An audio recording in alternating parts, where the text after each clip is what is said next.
Silakan duduk kepada rekan-rekan yang melayani. Shalom Bapak Ibu Saudara-saudari. Kita bersyukur hari ini kita bisa bersama-sama beribadah. Dan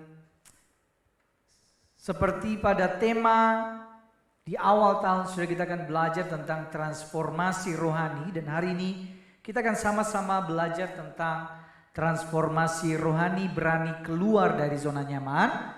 Dan kita akan mengadakan pembacaan Alkitab. Saya mengundang rekan-rekan yang melayani untuk membaca Alkitab. Sebelumnya saudara, sebelum kita membaca firman Tuhan, kita akan bersatu di dalam doa terlebih dahulu. Mari kita bersatu di dalam doa. Bapa yang baik, kami sungguh bersyukur hari ini kami bersama-sama bisa beribadah. Kami bisa sama-sama memuji, menyembah dan memuliakan Tuhan. Dan sebentar lagi kami akan membaca dan merenungkan kebenaran firman-Mu. Biarlah Roh Kudus menolong kami bukan hanya sekedar membaca, tapi kami mampu menghidupi firman-Mu dalam hidup kami. Engkau urapi di dalam pembacaan firman, dan hamba-Mu yang akan menguraikannya. Biarlah Roh Kudus-Mu menolong kami untuk bisa mengerti. Terima kasih Tuhan, ini doa kami. Dalam nama Tuhan Yesus kami berdoa. Amin. Saudara-saudara, pembacaan Alkitab hari ini terambil dari Keluaran 3 dan Keluaran 4. Kita akan sama-sama menyimaknya dan Bapak Ibu bisa melihat di dalam Alkitab masing-masing.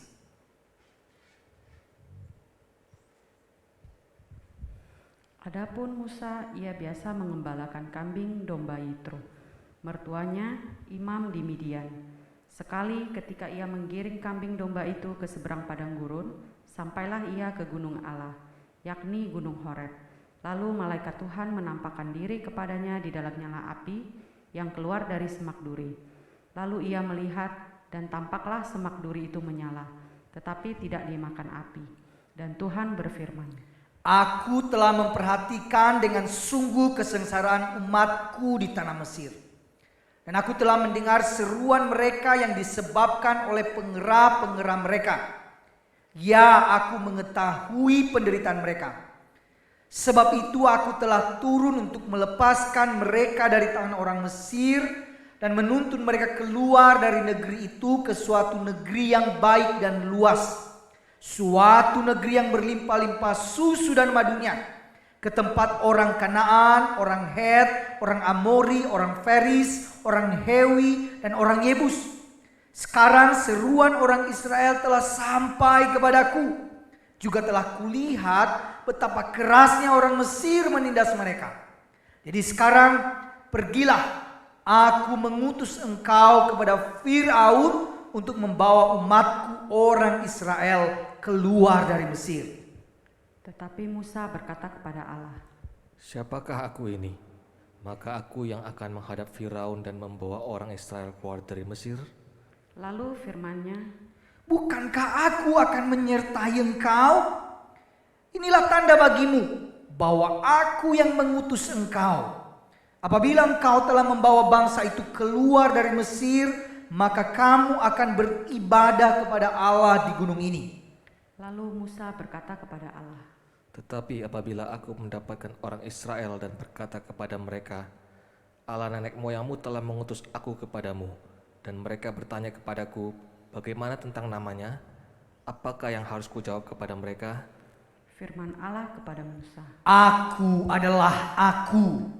Lagi firman-Nya, Beginilah kau katakan kepada orang Israel itu, Akulah aku telah mengutus aku kepadamu.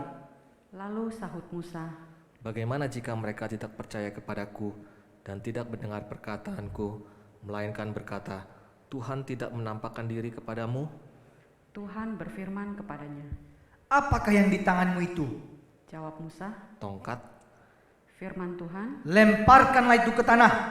dan ketika dilemparkannya ke tanah, maka tongkat itu menjadi ular, sehingga Musa lari meninggalkannya. Tetapi firman Tuhan kepada Musa, Ulurkanlah tanganmu dan peganglah ekornya. Musa mengulurkan tangannya, ditangkapnya ular itu, lalu menjadi tongkat di tangannya, supaya mereka percaya bahwa Tuhan, Allah nenek moyang mereka, Allah Abraham, Allah Ishak dan Allah Yakub telah menampakkan diri kepadamu. Lagi firman Tuhan kepadanya, masukkanlah tanganmu ke dalam bajumu. Dimasukkannya tangannya ke dalam bajunya, dan setelah ditariknya keluar, maka tangannya kena kusta, putih seperti salju. Sesudah itu firman-Nya, masukkanlah tanganmu kembali ke dalam bajumu.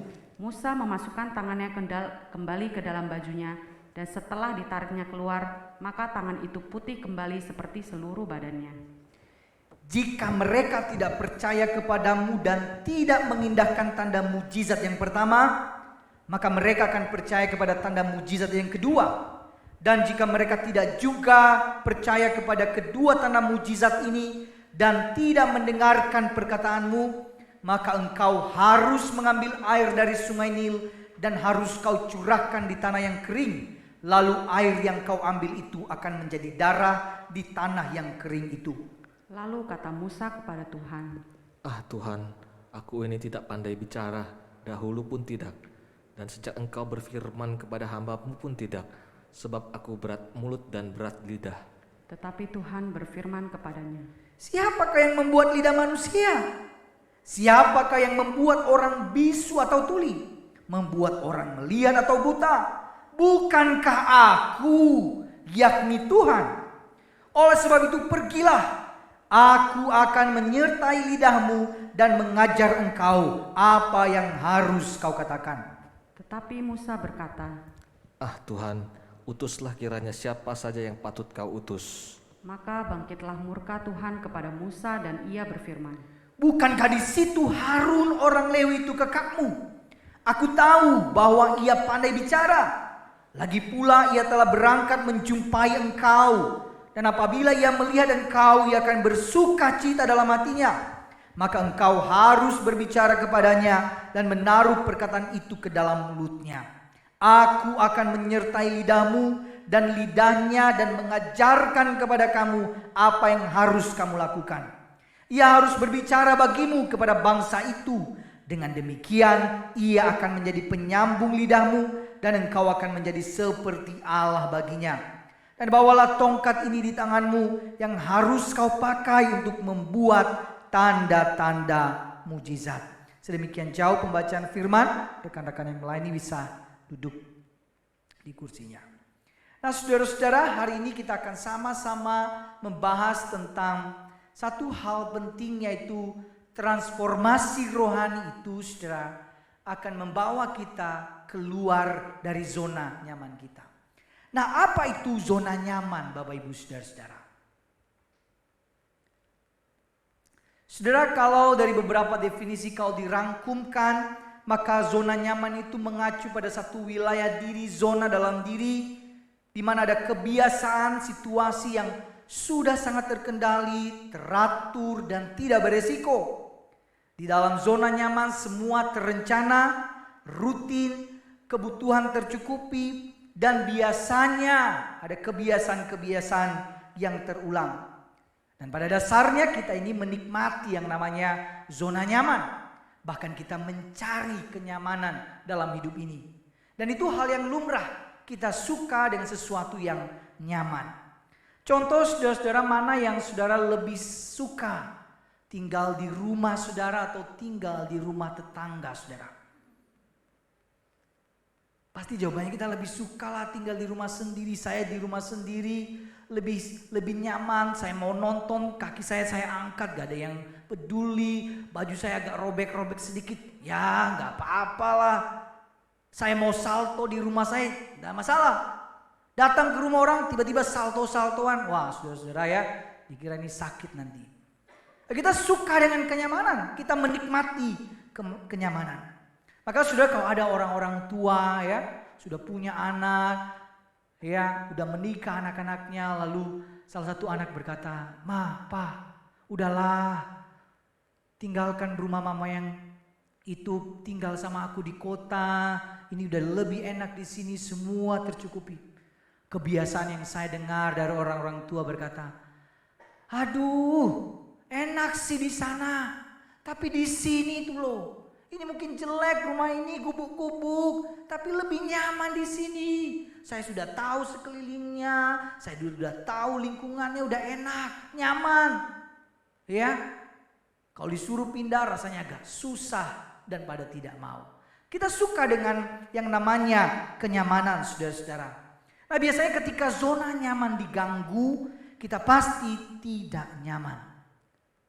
Misalnya, saudara ya, setiap kita di tempat ini duduk di kursi kita masing-masing tanpa tiap minggu kan sebenarnya kursi kita tuh kan gak ditulis namanya nanti ibu ini.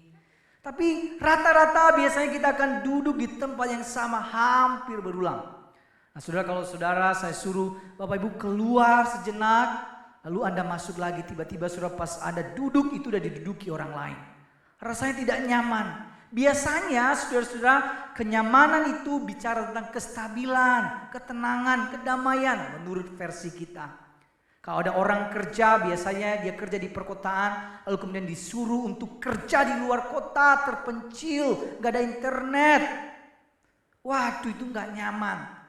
Ketidaknyamanan itu membuat mengganggu hati kita. Namun saudara, zona nyaman sebenarnya adalah zona yang dulunya tidak nyaman. Namun karena sudah terbiasa akhirnya berubah menjadi zona nyaman. Sebenarnya ada satu orang penulis berkata seperti ini. Potensi zona di luar kenyamanan, zona yang tidak nyaman hari ini berpotensi besar menjadi pusat zona nyaman kita di kemudian hari. Kalau tidak ada pertumbuhan, tidak ada keinginan untuk terus belajar di dalamnya, maka itu bisa menjadi zona nyaman kita kelak. Nah, saudara-saudara, hari ini kita baca tadi tentang kisah Musa. Musa dulu bangsawan tinggal di istana. Nah, bacaan hari ini kita membaca tentang dia seorang gembala tinggalnya di padang rumput. Nah, Bapak Ibu saudara-saudara, kalau bicara tentang zona nyaman, mana yang lebih nyaman saudara buat Musa? Dulu atau sekarang? Dulu. Jadi pangeran, ya. Dia di istana, itu zona nyamannya. Namun karena ada kasus dia membunuh orang Mesir, saudara-saudara, lalu dia dikejar-kejar, ya, lalu akhirnya dia keluar dari istana, dia ke tanah Midian. Dan sebenarnya tanah Midian itu adalah tempat yang tidak nyaman buat Musa. Dulu dia luntang-lantung, tidak tahu, dia tidak kenal siapa-siapa. Tapi akhirnya di tanah Midian, saudara-saudara, 40 tahun di sana dia menikah dengan Zipora, punya anak, dan dia bekerja menggembalakan domba mertuanya.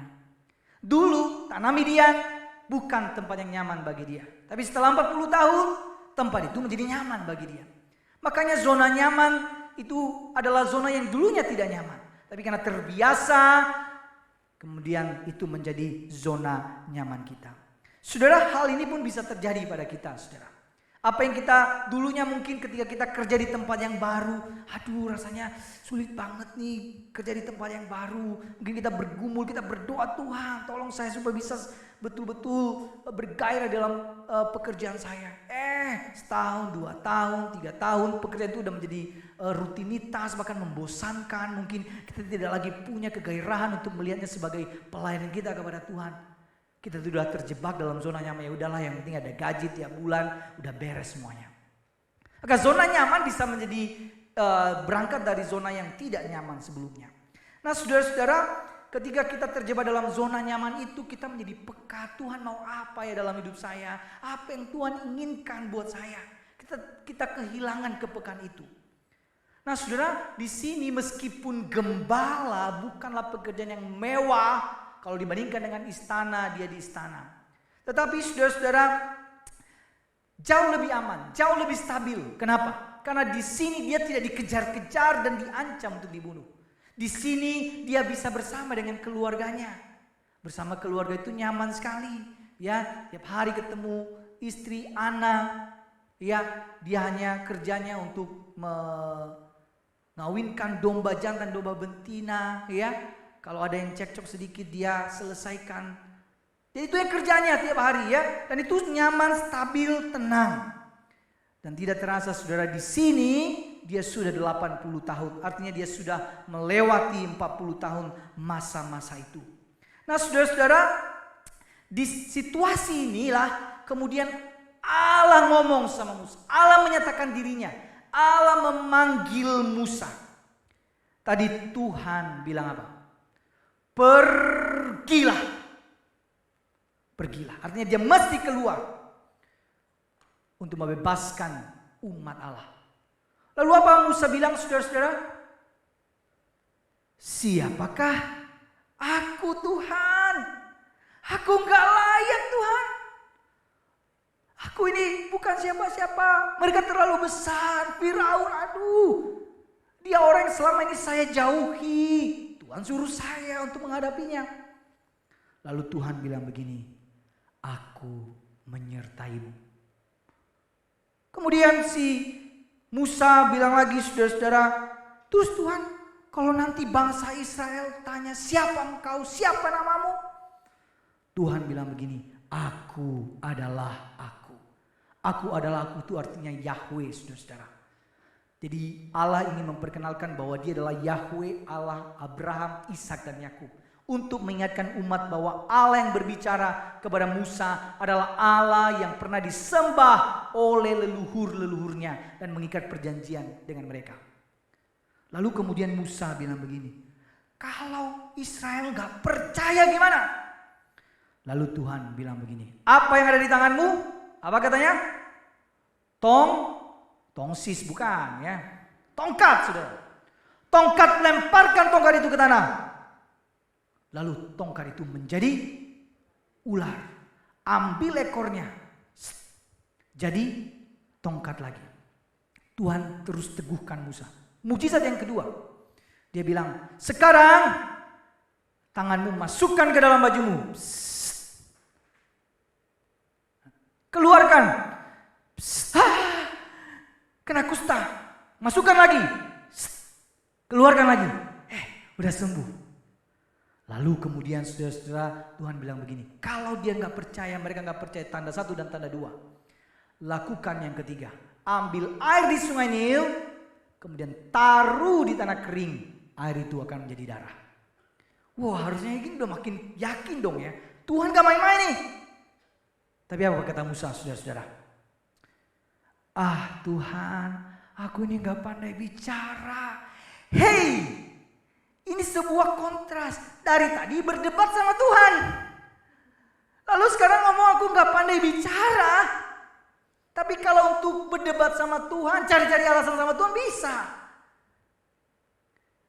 Saudara-saudara, ada yang bilang, sebenarnya bukan Musa ini bukan benar-benar tidak pandai berbicara. Mungkin memang tidak sefasih yang lain, tapi kalau dibilang bicara ya bisa sebenarnya. Karena di dalam teks-teks selanjutnya kita tahu bahwa Musa lebih banyak berbicara banding Harun. Sebenarnya dia bisa, tapi Tuhan tuh sabar sekali. Dia bilang apa sama Musa? Tuhan jelaskan kembali tentang doktrin penciptaan. Dia bilang apa? Siapa yang menciptakan lidah? Aku yang menciptakan lidah. Terus Tuhan bilang gini, aku juga akan menyertai spesifik lidahmu. Wah, saudara-saudara, harusnya Musa makin yakin. Tapi yang terakhir dia bilang apa? Tuhan. Dalam bahasa Inggris dikatakan, please Tuhan, please. Utus yang lain saja. Seperti dari tadi dia bersusah berdebat sama Tuhan. Dia gak mau ikuti panggilan Tuhan itu. Tapi kemudian Tuhan marah di situ. Dan berkatakan, bukankah di situ Harun kakakmu? Ada. Saya sudah siapkan dia.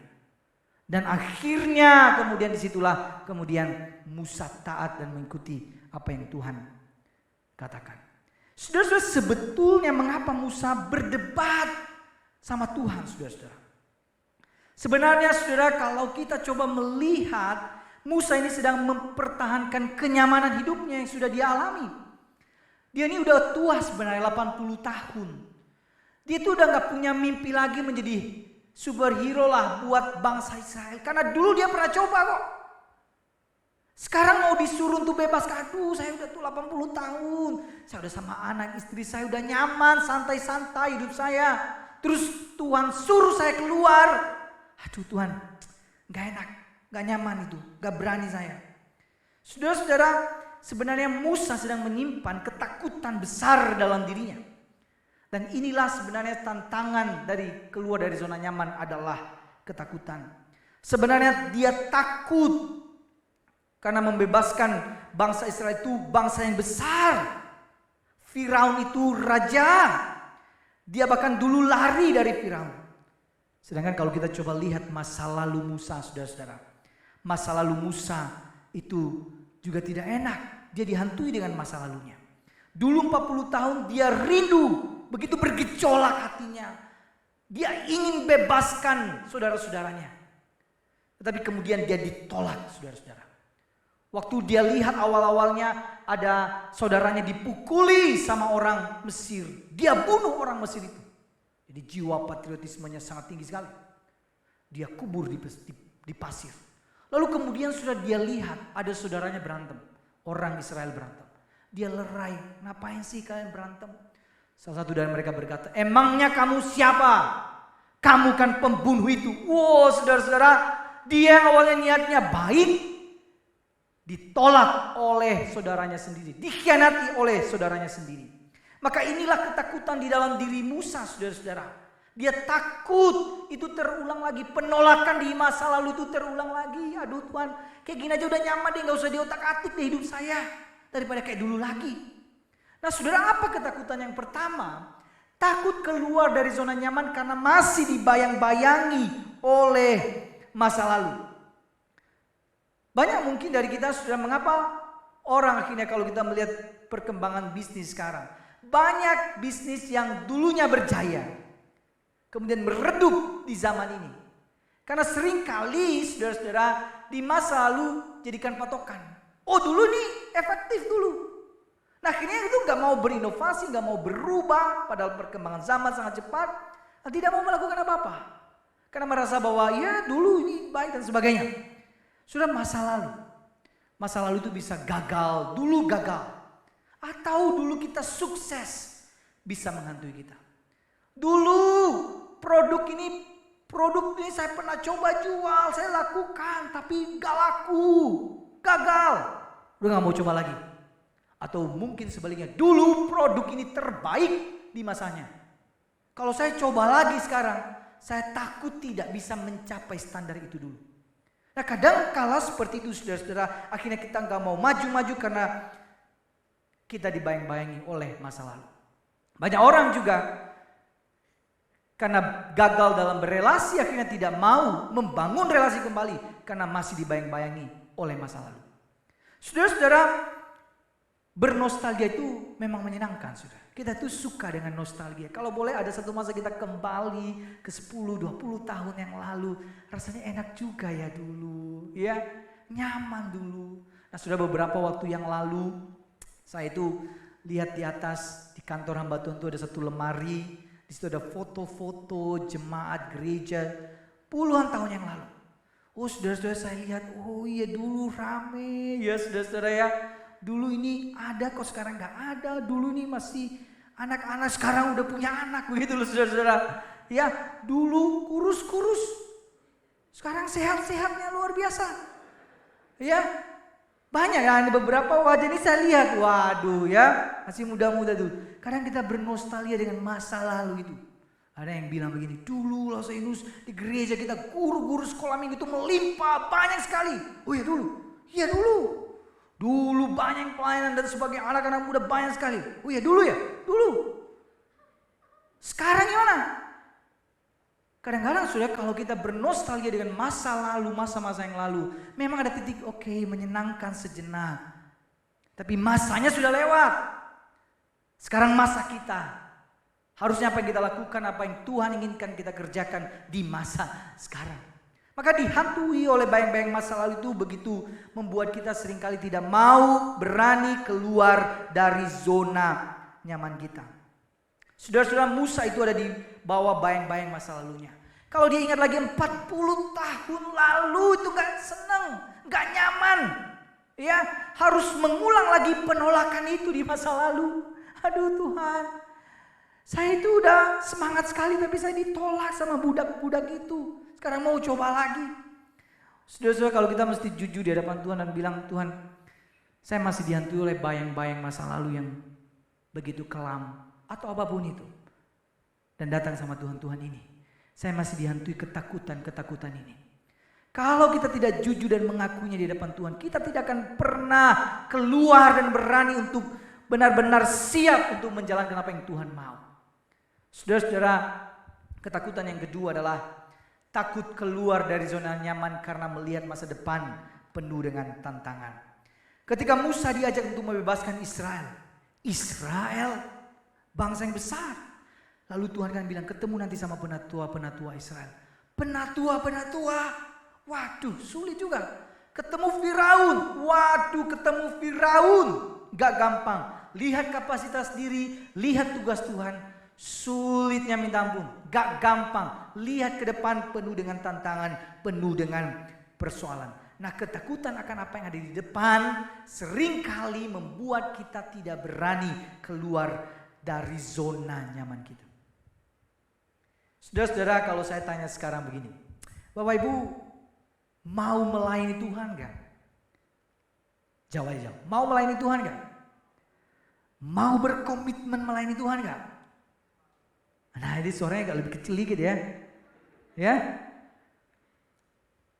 Beberapa waktu yang lalu saudara saya ngobrol-ngobrol dengan Coach Charles ya, kita bicara tentang kemajelisan. Jujur saya bersyukur bahwa di tengah-tengah pandemi rekan-rekan majelis mau komitmen untuk mau jadi majelis. Karena itu gak gampang sebenarnya saudara-saudara, tapi saya bersyukur bahwa ada orang-orang yang mau berdedikasi. Kita rindu bahwa di tahun depan semakin lebih banyak lagi orang yang rindu mengambil tanggung jawab itu. Tapi memang gak gampang. Karena nanti akan mikir-mikir, aduh kalau saya jadi majelis nanti rapat lebih banyak lagi. Wah hitung-hitungan kan. Kalau saya rapat, waduh waktu-waktu saya untuk hal ini menjadi tidak ada. Kita hitung nanti saya harus ikut ini, saya harus diminta tanggung jawab ini. Kita mulai hitung-hitungan karena akan mengganggu apa kenyamanan kita. Lalu kalau ditanya, kamu mau gak jadi guru sekolah minggu?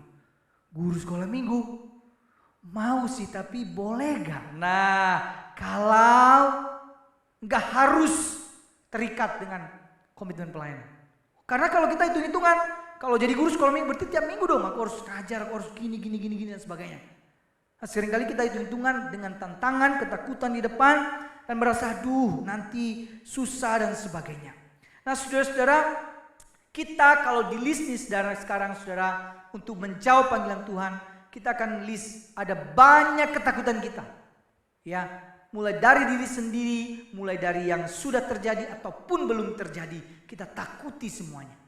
Nah itulah yang terjadi seringkali makanya kita tidak mau mengambil bagian di dalamnya. Namun saudara saya sungguh bersyukur ya, kalau di gereja ini saya melihat ada jemaat-jemaat yang berdedikasi melayani Tuhan. Ya, berkorban untuk betul-betul bersungguh-sungguh melayani. Kalau dibilang sibuk, ya juga sibuk. Kalau dibilang banyak kerjaan, banyak juga kerjaan. Tapi berusaha imbangkan waktu di keluarganya, di pelayanan dan sebagainya. Bisa saya sungguh terberkati dengan semangat jemaat-jemaat seperti itu. Dan saya berharap saudara adalah salah satunya. Ya, yang berkata dalam hatinya, iya itu saya, itu. Nah itu yang senyum hari ini ya benar, Anda ya. Saudara-saudara, kita rindu sekali saudara-saudara bahwa semakin banyak jemaat-jemaat yang betul-betul rindu mengerjakan apa yang Tuhan inginkan dalam hidupnya. Ya, berani keluar dari zona nyamannya. Nah saudara-saudara, tantangannya jadi ketakutan tadi. Nah jika ketakutan menjadi tantangan, maka ketaatan merupakan langkah ampuh agar berani keluar dari zona nyaman sebenarnya. Ya. Setelah perdebatan sama Tuhan, saudara, ya dia debat Tuhan sampai Tuhan marah, akhirnya dia taat juga. Jadi Tuhan ini cuma suruh sebenarnya begini, Musa ini aku yang ngomong, aku inisiatifnya dari Tuhan. Aku yang lihat umatku, ini kan umatku, bukan umatmu. Ini umatku, aku pengen bebaskan mereka. Aku yang pilih kamu, mau utus kamu. Kamu banyak debat sama saya. Ya, aku menyertaimu. Aku menolongmu. Aku yang menjadi pusatnya, bukan kamu. Kamu tuh cuma aku suruh. Lakukan seperti yang saya ngomong. Cuman itu yang Tuhan mau. Nah sama halnya saudara seandainya misalnya begini ya. Bapak Ibu punya anak lalu Bapak Ibu suruh anak. Nah coba bantu papa dulu beli garam di warung. Lalu dikasih uang 5.000, ini nanti 5.000 ya. Lalu anaknya pergi, dia pandang-pandangi 5.000 itu, saudara-saudara.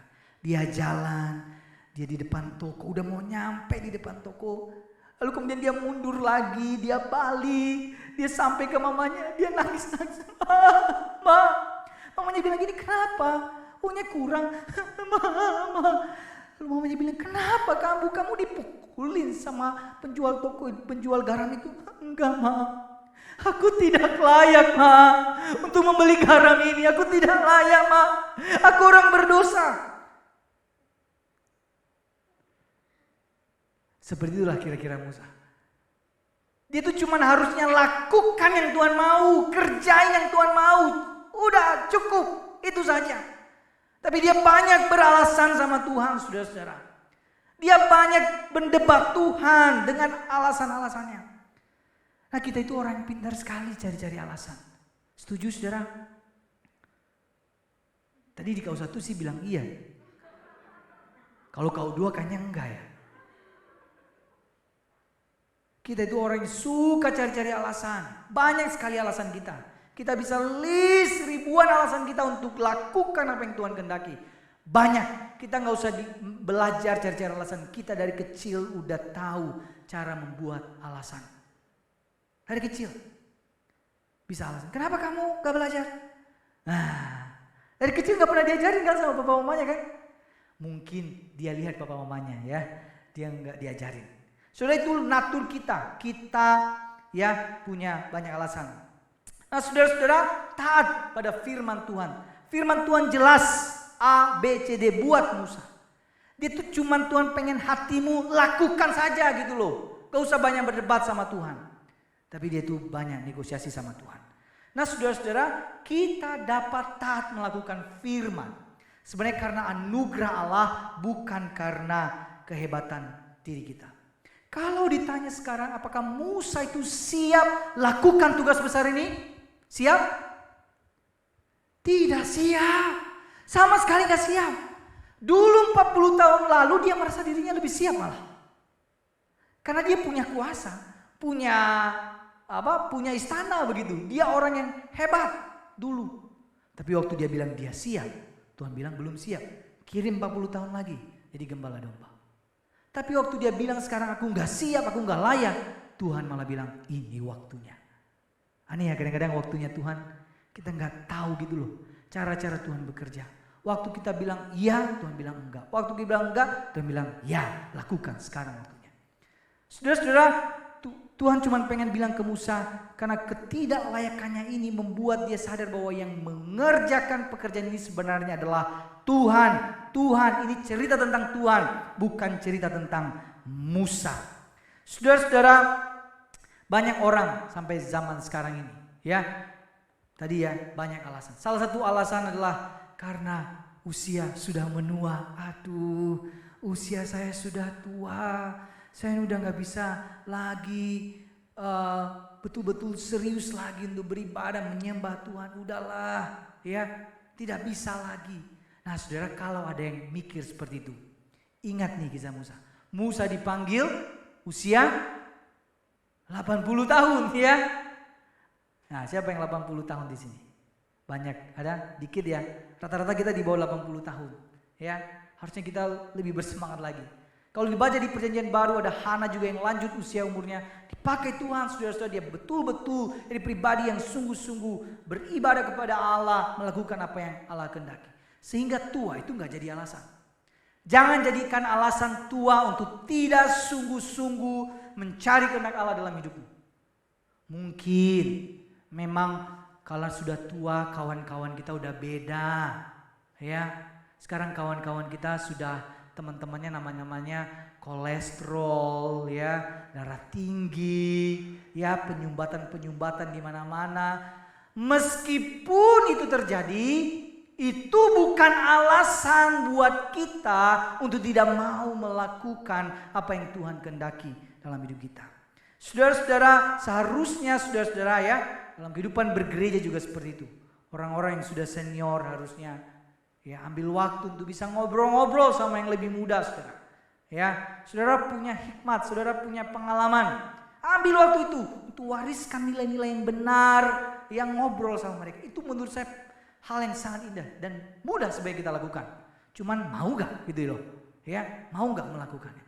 So kalau masih merasa bahwa aduh aku ini udah gak tahu harus mau ngapain lagi. Saudara, kalau masih hidup berarti Tuhan masih mau pakai saudara.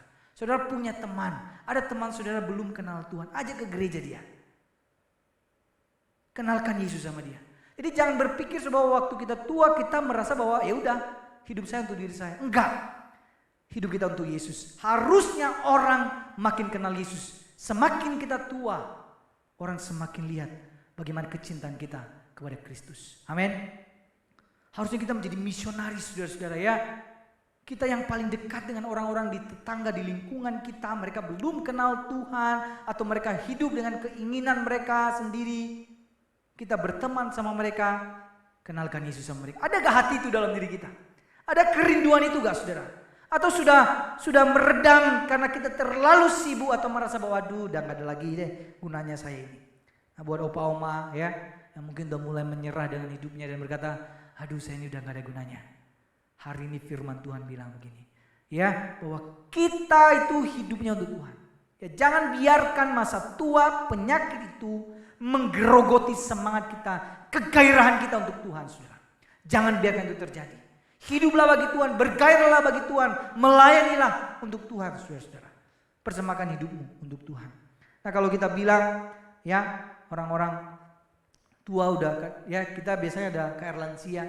Saya kadang-kadang salut juga nih sama opa oma yang ikut KR usia indah begitu ya, saudara-saudara. Semangat mereka untuk memuji, memuliakan Tuhan. Nah kadang-kadang ini saya banding-bandingkan nih sama yang masih muda-muda. Aduh saudara-saudara. Ya, kadang ini yang masih muda-muda ya, kadang males-males ya, lebih males-males ya untuk beribadah. Nah kita harusnya malu sebenarnya ya. Tentu yang ada di sini itu yang semangat-semangat ya. Nanti mereka bilang wah Lause Yunus nih ya, saya nggak dibilang enggak semangat, ada semangat ya, Anda luar biasa ya. Tapi saudara seharusnya kita jadi malu sebenarnya. Kalau kita masih muda, kita punya tenaga, kita punya waktu. Tapi kita tidak serahkan itu, kerahkan waktu itu untuk melayani Tuhan. Jadi aneh sebenarnya. Kita ini hidupnya untuk siapa? Saudara-saudara beberapa waktu ini saya melihat media sosial saya lihat ada banyak sekali orang-orang yang masih usianya muda. Tinggalkan keluarganya, benar-benar meninggal ya. Aduh masih anak-anak, masih muda-muda. Mereka udah pergi duluan. Saudara-saudara saya pikir-pikir ya. Siapa sih yang tahu kapan kita ada di dunia ini? Gak tahu kapan. Tapi yang pasti kalau saya masih ada di dunia ini, hidup saya untuk kemuliaan nama Tuhan. Harusnya itu yang terus menggelora di dalam hati kita saudara-saudara. Nah kita bisa lakukan firman Tuhan ini sebenarnya karena anugerah Allah. Sehingga Bapak Ibu saudara-saudari, kalau hari ini kita bisa melayani siapapun kita, satu hal yang saya katakan bahwa melayani itu kehormatan. Bukan karena kelayakan kita. Karena kalau ditanya siapa yang layak, emang kalau Musa bilang aku gak layak, pertanyaannya emang siapa yang lebih layak Musa? Mus, emangnya siapa yang lebih layak? Gak ada. Kalau kelayakan standar kita gak ada yang layak. Sehingga kalau Tuhan mau pakai saya, pakai saudara, panggil saudara, anugerahnya dia beri hak istimewa buat saudara. Maka saudara-saudara harusnya itu terus mendorong kita ya, jangan menjadi bermalas-malasan untuk ikut Tuhan ya, dan lebih bersungguh-sungguh lagi untuk mengerjakan pekerjaan-pekerjaan Tuhan. Dan lihatlah nanti ya, ketika kita benar-benar hidup untuk Tuhan, kita akan lihat satu persatu, Tuhan bekerja dengan cara-cara yang hebat, cara-cara yang besar, yang melampaui akal saya. Nah orang yang tidak ikut Tuhan tidak akan bisa melihat itu. Orang yang sungguh-sungguh ikut Tuhan mampu melihat keajaiban-keajaiban yang Tuhan kerjakan. Yang kedua Bapak Ibu Saudara-saudari, kita taat melakukan firman untuk kemuliaan Allah, bukan untuk kemuliaan diri. Saudara kita taat dan mau melangkah itu, taat itu adalah setapak demi setapak, selangkah demi selangkah. Kita ikut apa yang Tuhan kehendaki. Ketaatan itu adalah jalan iman. Kita tahu di depan itu membingungkan, kita nggak tahu apa yang terjadi di depan. Tapi aku mau ikut arahan Tuhan sedikit demi sedikit. Kita kan maunya begini saudara, kalau boleh tuh Tuhan singkapkan semuanya jalan sepanjang hidup saya dibukakan semua. Jadi saya nggak usah nanya-nanya. Tapi apa yang terjadi kalau Tuhan singkapkan, gak ada misteri lagi masa depan? Kita nggak mungkin kita nggak pernah nanya lagi sama Tuhan. Kita nggak pernah doa lagi sama Tuhan. Kita nggak pernah bergantung lagi sama Tuhan. Tapi jalan ketatan itu adalah jalan setapak demi setapak. Ikuti saja arahan Tuhan. Ikuti kehendaknya. Lakukan saja firman-Nya. Sedikit, selangkah demi selangkah. Maka kau akan melihat bagaimana Tuhan bekerja dalam hidupmu. Saudara-saudara, tahun 2010, saudara-saudara, saya ingat satu peristiwa begini. Guru saya, jadi kita masih siswa-siswa ya. Guru saya bilang begini, anak-anak, kamu kira-kira nanti 10 tahun lagi kamu mau jadi apa? Sekarang kamu gambar. 10 tahun lagi aku akan jadi seperti ini. Ya, banyak yang gambar ya. Ada satu teman saya bilang ke dia, kamu gambar apa ini? Cangkul ya, kamu jadi petani. Terus dia bilang, enggak ini pistol ya. Dia balik lagi, ini pistol namanya ya. Terus kan dibilang semua angkat. Nah saya waktu itu gambar, yaitu gambar buku dan saya tulis Alkitab. Saya dari dulu memang mau jadi hamba Tuhan. Saya mau kasih tahu orang-orang Tuhan itu ada, Tuhan itu hebat, Tuhan itu sudah saya alami, saya rasakan, saya lihat betul begitu luar biasa di dalam hidup saya dan keluarga saya. Saya mau ceritakan itu sama orang. Nah saudara-saudara, itu 15 tahun yang lalu. Saya tidak pernah menyangka saudara-saudara ya, kalau ingat lagi peristiwa itu.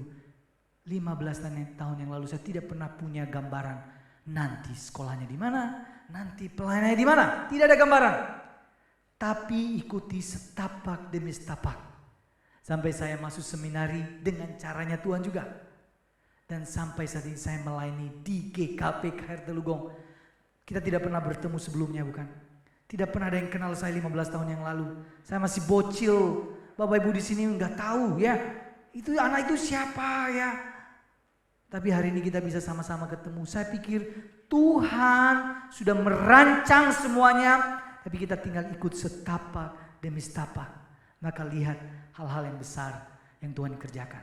Saya tidak tahu sampai kapan saya di sini saudara, tapi saya punya kerinduan bahwa Tuhan mau pakai betul-betul gereja ini menjadi alatnya untuk memenangkan jiwa-jiwa bagi Kristus. Saya rindu saudara bahwa jemaat-jemaat ini semakin banyak yang semakin dewasa menjadi murid Kristus, yang benar-benar hidup bagi Kristus, berkobar-kobar untuk kemuliaan nama Kristus, siap melakukan apa saja untuk Kristus dan untuk kerinduan saya, saudara-saudara. Satu hal yang masih belum Tuhan jawab saudara ya. Itu dulu waktu saya mau ke sini saya bilang, Tuhan saya rindu sekali. Ini 6 tahun yang lalu berarti ya. Saya rindu sekali kalau dari sini ada anak muda juga yang mau betul-betul berkomitmen untuk jadi hamba Tuhan penuh waktu. Terakhir kan Las Airin ya, itu udah berapa tahun yang lalu saudara ya. Nah itu masih belum dilakukan, tapi saya pikir kita mesti doakan itu. Harusnya makin banyak yang betul-betul berkorban, memiliki komitmen untuk melayani Tuhan. Ya, coba lihat kiri kanan, mungkin dia orangnya, saudara-saudara ya. Selama ini ditunggu-tunggu Lausa Yunus, tapi dia nggak sadar-sadar ya. Coba ingatkan ya, colek dia, hei bangun kamu ya. Saudara-saudara ya. Tapi untuk melakukan itu saudara, kita harus berani keluar dari zona nyaman kita, saudara-saudara. Ya, kita harus berani keluar dari zona nyaman kita dan mengikuti apa yang Tuhan kehendaki, dan butuh ketaatan. Ketaatan yang paling sempurna itu telah diteladankan oleh Kristus di atas kayu salib.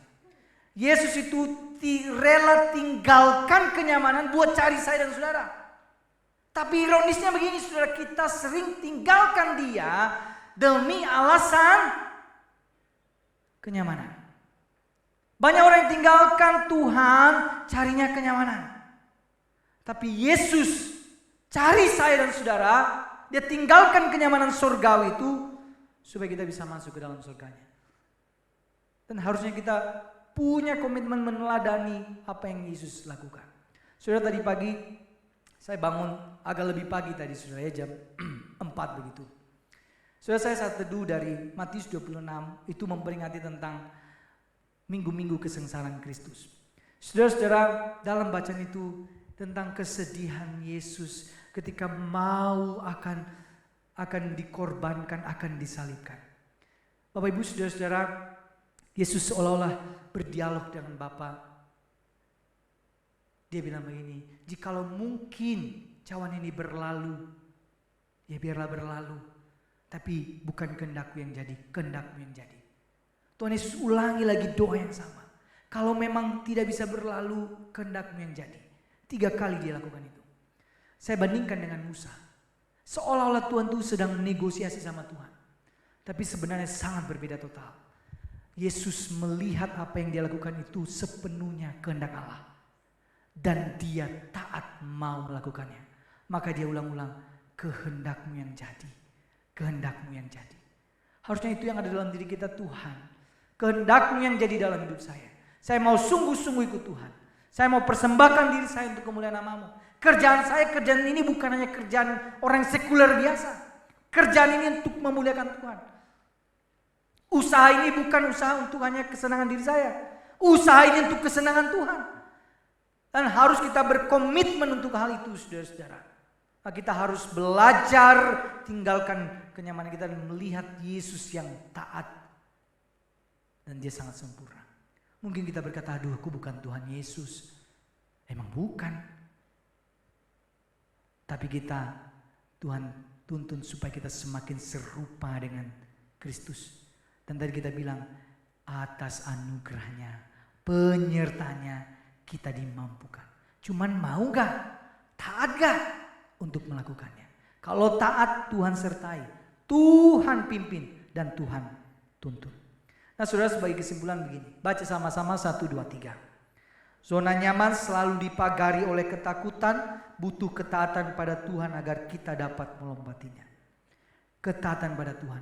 Apa yang hari ini saudara-saudara Tuhan ingin engkau taati. Firman-Nya udah lama Tuhan ingatkan terus menerus. Ada orang yang mungkin harus engkau ampuni. Ada orang yang harus engkau tolong. Atau ada dosa yang harus engkau tinggalkan. Tapi masih nunda-nunda. Hari ini Tuhan ingatkan, jangan tunda-tunda, lakukan firman Tuhan. Sekarang itu namanya taat. Lakukan sekarang. Nah saudara-saudara, di dalam masa-masa menjelang Paskah ini, beberapa waktu yang lalu kita terus menginformasikan bahwa kita itu akan ada doa, puasa dan prapaskah. Nah hari ini saudara-saudara, saya ingin setiap kita bersama-sama nanti akan melihat sejenak saudara-saudara ya. Jadi kita itu berpikir begini, bagaimana supaya jemaat bisa ikut berpartisipasi di dalam puasa ini. Nah kita cetaklah panduan doa puasa ini, ya saudara nanti bisa mengikutinya dan melakukannya di rumah. Ya ada renungan hariannya setiap hari, ada pertanyaan-pertanyaan reflektif yang kita bisa tanyakan dalam diri kita. Saya minta kertasnya bisa dibagikan kepada jemaat, rekan-rekan yang melayani. Nah saudara-saudara, puasa ya, kalau dibilang puasa itu tentu konsep kita berbeda dengan keyakinan-keyakinan agama yang lain. Silakan langsung dibagikan aja Kojon dan Jedi ya. Sambil Bapak Ibu dengarkan saya ya. Itu diambil, jadi diambil dikit telinganya, dengerin saya ya. Nah Bapak Ibu sudah, puasa apa sebenarnya dalam konteks kekristenan? Puasa itu bukan untuk mencapai sesuatu dan mendapat sesuatu. Jadi kita melakukan puasa bukan supaya saya semakin lebih diterima sama Tuhan, bukan itu ya.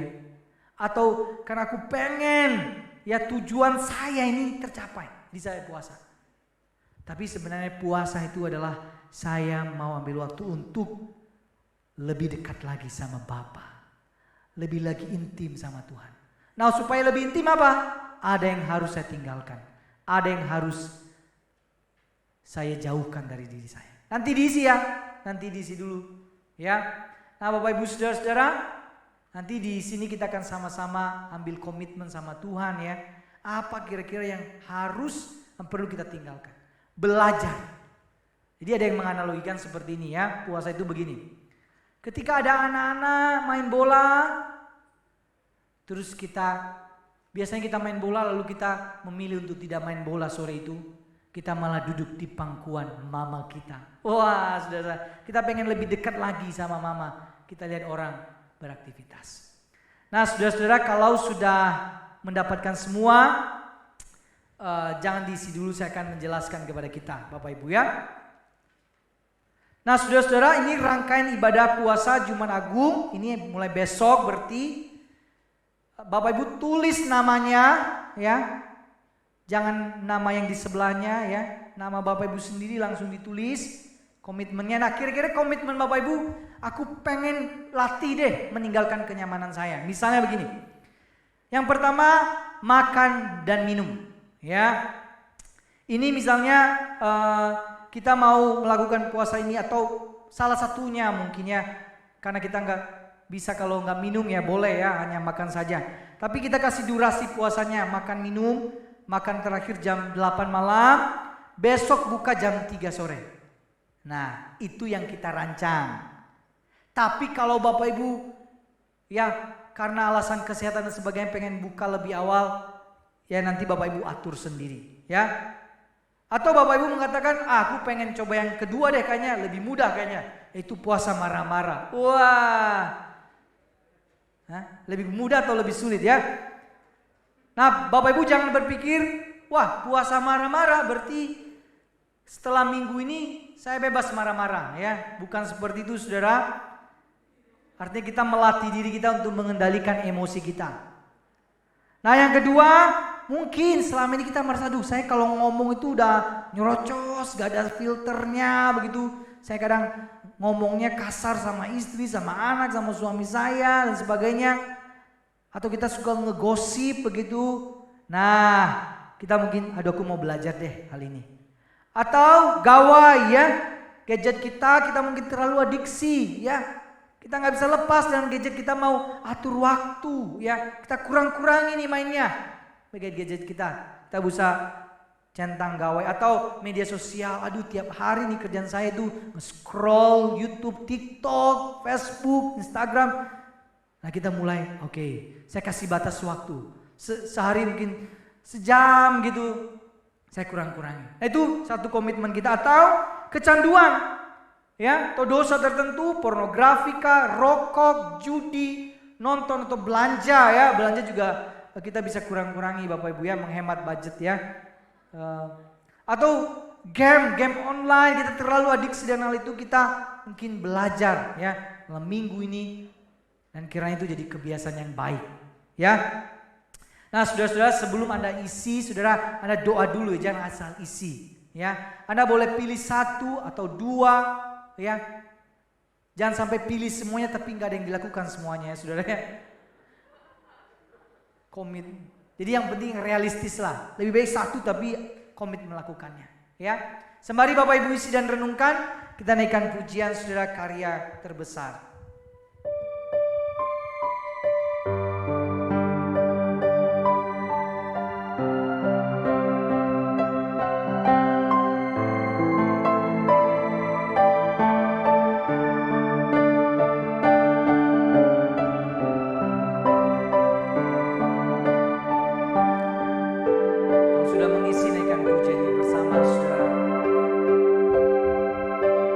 Kasih yang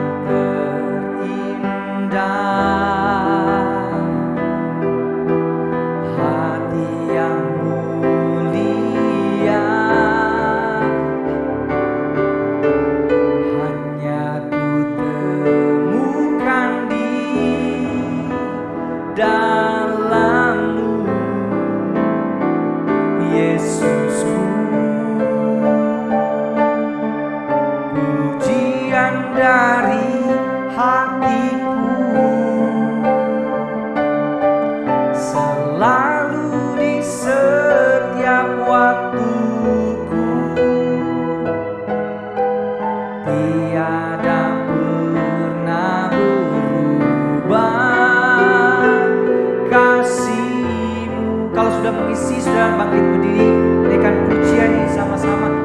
Karya terbesar dalam hidupku, pengorbananmu yang selamatkanku. Engkaulah yang tak ternilai, yang ku miliki dan ku hargai. Yesus, Engkau ku kagumi. Karya terbesar, karya terbesar dalam hidupku, pengorbananmu yang selamatkanku. Engkaulah yang tak ternilai, miliki dan ku hargai. Yesus, Engkau ku kagumi. Saudara, kalau saudara sudah mengisi komitmen ini, saudara letakkan di tangan kanan saudara dan saudara angkat saudara. Dan saudara berdoa secara pribadi di hadapan Tuhan. Dan bilang, Tuhan, aku mau belajar menaati-Mu. Aku mau belajar bagaimana caranya meninggalkan kenyamanan, kesukaan saya. Dan saya mau ambil waktu untuk betul-betul merenungkan bagaimana Engkau mengasihi saya. Secara sudah minggu-minggu kesengsaraan Kristus ini, biarlah hati kita terpusat kepada Yesus Kristus yang telah mati bagi kita. Silakan berdoa secara pribadi di hadapan Tuhan, supaya Tuhan memampukanmu melakukannya.